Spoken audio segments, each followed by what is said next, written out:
Hi guys, welcome back to our channel. So Devara trailer అయితే second trailer అయితే release అవ్వడం జరిగింది. దేవర release trailer వచ్చేసి సో మనకు ఫస్ట్ ట్రైలర్ కంటే కూడా సెకండ్ ట్రైలర్లో అయితే చాలా మాస్ సూచకతో చూపించడం జరిగింది.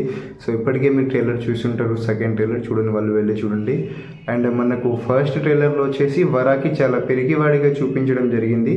బట్ ఈ ట్రైలర్లో అయితే రిలీజ్ ట్రైలర్లో అయితే అసలు మాస్ ఊచకోత చూపిస్తున్నాడు. ఒక రకంగా చూసుకున్నట్లయితే దేవర కంటే కూడా వరాని ఎక్కువగా కొడుతున్నాడు ఈ సీన్లో. ఈ ట్రైలర్లో చాలా బాగా చూపించడం జరిగింది. వర కానీ దేవర కానీ ఇద్దరిని కలిపి చాలా బాగా చూపించడం జరిగింది. అండ్ లాస్ట్ సీన్లోసి మనకు దేవర అండ్ వర వాళ్ళిద్దరు కలిసే సీన్ కూడా చూపించడం జరిగింది. అండ్ మనకు ఫస్ట్ ట్రైలర్ నుంచే చూపించడం జరిగింది. దేవర ఊరికి పెద్ద ఉంటాడు అండ్ అన్యాయాల్ని అక్రమాలని ఆపుతూ ఉంటాడు. సో ధర్మం వైపు నడుస్తూ ఉంటాడు. సో వాళ్ళది ఆ దొంగల అది దోచుకోవడం అనేది అది వాళ్ళకి జీవనాధారం. అది పక్కన పెడితే హ్యూమానిటీగా ఉంటాడు, ధర్మంగా ఉంటాడు, నిజాయితీగా ఉంటాడు. ఆ రూట్ ఫాలో చేస్తూనే తన పని తను చేసుకుంటూ ఉంటాడు. దానికి నా సైఫ్ అలీ ఖాన్ బైరా అడ్డుపడడం జరుగుతుంది. సో అది దేవరకి నచ్చక దేవరకి ఆయనకి ఫేస్ టు ఫేస్ యుద్ధాలు అనేది జరుగుతూ ఉంటాయి.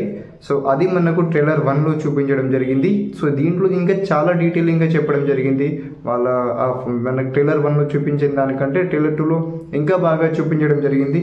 ఎవరైతే దేవరకు అడ్డొస్తారో వాళ్ళని మాత్రం నిజంగా సముద్రంలోనే చంపి అక్కడ కట్టేయడం జరిగింది. సో మనకు ట్రైలర్ 1లో చూపించడం జరిగింది దేవర మిస్ అవ్వడం జరుగుతుంది అనేసి. సో అక్కడ ఇది సీన్లో అక్కడ మిస్ అయిన దేవరని ఇక్కడ వెతకడానికి వర వెళ్తాడు కదా, అప్పుడు మాత్రం నిజంగా ఆ షార్క్ సీన్ ఉంటుంది కదా, షార్క్ సీన్ దానికంటే ముందు సీన్లో దేవర అక్కడ ఎంతమందిని చంపేశాడు, ఎంతమందిని చంపి ఇక్కడ సముద్రంలో పడేశాడు అనే సీన్స్ చూపిస్తుంటాయి. నిజంగా వర దేవరని వెతికేటప్పుడు ఆ సీన్స్ కనుక కనిపిస్తే నిజంగా థియేటర్లో మాత్రం నిజంగా గూస్ బంప్స్ వస్తాయి. అండ్ చాలా డీటెయిలింగ్ ఇవ్వడం జరిగింది ఈ సీన్లో. దేవరకు కానీ వరాకి కానీ బైరాకి కానీ సో మూడు వేస్ ఉంటాయి. సో వాటిని చాలా డీటెయిలింగ్ ఇవ్వడం జరిగింది. అండ్ దేవర కానీ వర కానీ మనకు బైరా కానీ ముగ్గురు చాలా మాస్గా అయితే కనిపిస్తున్నారు. సో ట్రైలర్ 1 కంటే రిలీజ్ ట్రైలర్ చాలా బాగా వచ్చింది ఇది. అండ్ చూడని వాళ్ళు వెళ్ళి చూడండి. ఏదైతే మనకు ట్రైలర్ 1తో ఉన్న నెగిటివిటీస్ ఏదైతే ఉన్నాయో ఇది ఖచ్చితంగా రిలీజ్ ట్రైలర్తో పోగొట్టేశాడు కొరటాల శివ గారు.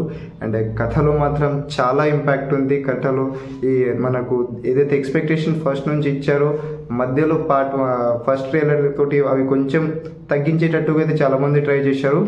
బట్ ఈ ట్రైలర్తో మాత్రం వాటిని నిజంగా పాతాళానికి తొక్కేశాయి ఆ నెగిటివిటీస్ని. ట్రైలర్ 2 అయితే చాలా బాగుంది. బైరా కానీ వర కానీ దేవర కానీ ముగ్గురు చాలా అరాచకం చూపించారు ఈ ట్రైలర్లో. కాబట్టి ఈ ట్రైలర్ అయితే చాలా బాగా నచ్చింది నాకు. ట్రైలర్ చూడని వాళ్ళు వెళ్ళి చూడండి. అండ్ మీకు ఎలా అనిపించిందో కమెంట్ చేయండి.